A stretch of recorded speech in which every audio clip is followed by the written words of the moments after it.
അപ്പോൾ ഇന്നത്തെ വിശേഷങ്ങൾ കാണാൻ എല്ലാവരും വരി സപ്പോർട്ട് ചെയ്യും. അപ്പോൾ കൂട്ടുകാരെ, ഇന്നത്തെ വിഷയം ഞാൻ നാരങ്ങ മേടിച്ചിരുന്നു വില കുറവിൽ വന്നപ്പോഴേ. അപ്പോൾ അതുകൊണ്ടുള്ള പരിപാടിയാണ്. നോമ്പൊക്കെ അല്ലേ, നോമ്പാകുമ്പോഴത്തേന് അച്ചാറൊക്കെ ഇട്ട് അച്ചാർ കുറച്ച് ഉപ്പിലൂടാ കുറച്ച് അച്ചാറൂടാ വെച്ചിട്ട് അതിൻ്റെ ഒരുക്കാണ് ഇന്ന്. അപ്പം എല്ലാവരും ഒന്ന് കണ്ട് സപ്പോർട്ട് ചെയ്യും തുടർന്ന് പോകാൻ വേണ്ടിയിട്ട്. അപ്പോൾ അത് വാട്ടിയിട്ട് ഉപ്പിലിടാനും അച്ചാടാനൊക്കെ വേണ്ടി 4 ആക്കി ഇങ്ങനെ മുറിക്കുക. അത് 2 ആക്കി മുറിച്ചിട്ട് പിന്നെ 4 ആക്കിയിട്ട് പിന്നെ കുറച്ചിട്ട് വാട്ടിയത്. ഇഡ്ഡലി ചെമ്പൊന്നുമില്ല, അപ്പോൾ ചെമ്പട്ടി തന്നെ വെച്ചിട്ട് ഒരു പാത്രത്തിലാക്കിയിട്ട് ഇറക്കി വെച്ചിട്ടേ ഒന്ന് വാടാൻ വേണ്ടി വെച്ചിക്കുക. ഉള്ളതുകൊണ്ട് അഡ്ജസ്റ്റ്മെൻറ്റ് ചെയ്യുകയല്ല. അപ്പം എന്താട്ട് വെച്ചിട്ട് കുറച്ച് ഇങ്ങനെ 2 വട്ടാക്കിയിട്ട് 2 പാത്രത്തിലാക്കിയിട്ട് വാട്ടി എടുത്ത് മുറിച്ചു കഷ്ണം വെട്ടി എടുത്തു. ഒന്ന് ഉപ്പിലിടണം, ഒന്ന് അച്ചാറിടണം വെച്ചിട്ട്.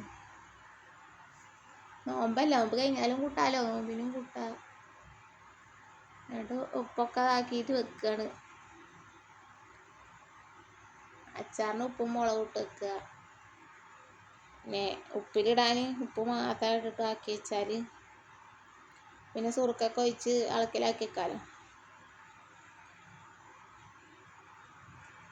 അങ്ങനെയൊക്കെ വിചാരിച്ചു. അങ്ങനത്തെ പണികളാണ് ഇപ്പം ഇന്ന്. ചോറിൻ്റെ പണികളൊക്കെ കഴിഞ്ഞിട്ടോ. അപ്പോൾ ഇതിന് നിന്നതാണ്. അപ്പോൾ ഇനി കടുക് പൊടിച്ച് ശരിയാക്കട്ടെ വെച്ചിട്ട്. അപ്പോൾ ഞാൻ എന്ത് തട്ടി കുറച്ച് ഉപ്പിടും, കുറച്ച് വെള്ളച്ചാറ് അറിയില്ല അത് ഇട്ടു, കുറച്ച് മഞ്ഞപ്പൊടി ഇട്ടിട്ട് കുറച്ച് അങ്ങനത്തെ ഇട്ടു. അതിൽ കടുക് ഉലുവൊക്കെ ഇട്ട് പൊട്ടിച്ച് വെളുത്തുള്ളി ആദ്യം ഇഞ്ചി ഇട്ടു. എന്നിട്ട് അതൊന്ന് ഇതാക്കുമ്പോൾ വെളുത്തുള്ളി ഇട്ടു. ഇഞ്ചി ഇട്ടിട്ട് വഴറ്റി കേട്ടോ. അത് കഴിഞ്ഞിട്ട് വെളുത്തുള്ളി ഇട്ടു. പിന്നെ പച്ചമുളക് ഒരു 5-6 ചെറിയ കഷ്ണാക്കിയിട്ട് അത് ഇട്ടു. അതൊക്കെ പാടെ വാട്ടിയിട്ട് മൂത്ത് നോക്കുമ്പോൾ മഞ്ഞപ്പൊടി ഇട്ടിട്ട് കുറച്ച് ഉപ്പിലിടാൻ വെച്ചെന്ന് കുറച്ചായിട്ട് ഇട്ടിട്ട് അങ്ങനെ ഒന്നാക്കി വെള്ളച്ചാർ. അപ്പത്തിന് പെണ്ണിനെ വെച്ചിട്ട് പെണ്ണ് ചോറൊന്നും വേണ്ട, നൂഡിൽസ് മതി, അത് മേടിച്ചോണ്ട് നിൽക്കുക. എന്നിട്ട് അത് അവൾ തന്നെ ഉണ്ടാക്കുക. പാത്രം കൊടുത്തു ഞാൻ അവളെ ഉണ്ടാക്കാനിട്ട്. പൊതുപരീക്ഷയല്ലായിരുന്നു, അത് കഴിഞ്ഞാൽ നിൽക്കണേ. 4 മണി വരെ ഉണ്ടായിരുന്നു.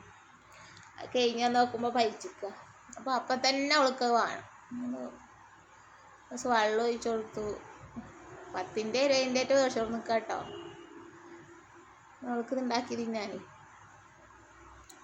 അവളെപ്പച്ചോട് പൈസ മേടിച്ചിട്ടുണ്ടാവും 10 രൂപ. എത്ര മേടിച്ചിട്ടുണ്ടാവും, എത്രയാണോ എനിക്കറിയില്ല, അതിനെ പറ്റിയൊന്നും അറിയില്ല കേട്ടോ. അവളുണ്ടാക്കിയിട്ട് അവളെ തിന്നു. ഞാൻ ആ തിരക്കിലായിരുന്നു.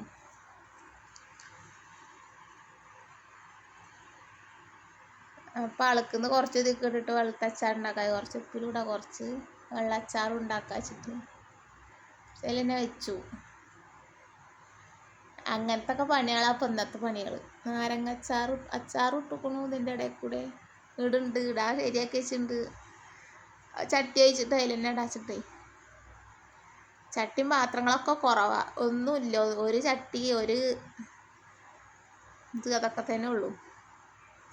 അപ്പം അച്ചാർക്ക് നല്ലെണ്ണ ഒഴിച്ചിട്ട് കടുക് പൊട്ടിച്ചിട്ട് ഉലുവയും കടുകൊക്കെ പൊട്ടിച്ചിട്ട് കടുക് ഇട്ടുകൊണ്ട് ഉലുവ ഇടുക. അത് പൊട്ടിയിട്ട് ഇതിക്ക ചട്ടിയിൽ കൊള്ളൂല വിചാരിച്ചപ്പോൾ ഇതിക്കൊണ്ട് ഒഴിച്ചു അച്ചാർ പൊടി ഇട്ടിട്ട്. ഉപ്പുമുളകൊക്കെ തിരുമ്പി വെച്ചല്ലേ. ഇപ്പം ഉള്ളതുകൊണ്ട് അഡ്ജസ്റ്റ്മെൻറ്റ് ചെയ്ത് ഇങ്ങനെ പോവുക. അല്ലെങ്കിൽ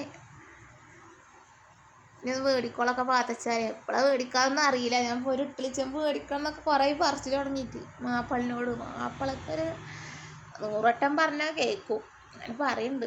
നോക്കുമ്പോഴത്തേന് മേടിക്കണം വിചാരിക്കുന്നുണ്ട് ഇഡ്ഡലി ചെമ്പ്. ഇഡ്ഡലി ചോറ് മാത്രമല്ല, അങ്ങനത്തെ കാര്യങ്ങളൊക്കെ നടക്കുന്നത്. വെള്ളച്ചാറ്, മറ്റേ ചോത്തച്ചാറും കുപ്പിയിൽ ഉപ്പിലിട്ടതുണ്ട്. ഇതാണ് ഇന്നത്തെ പരിപാടി.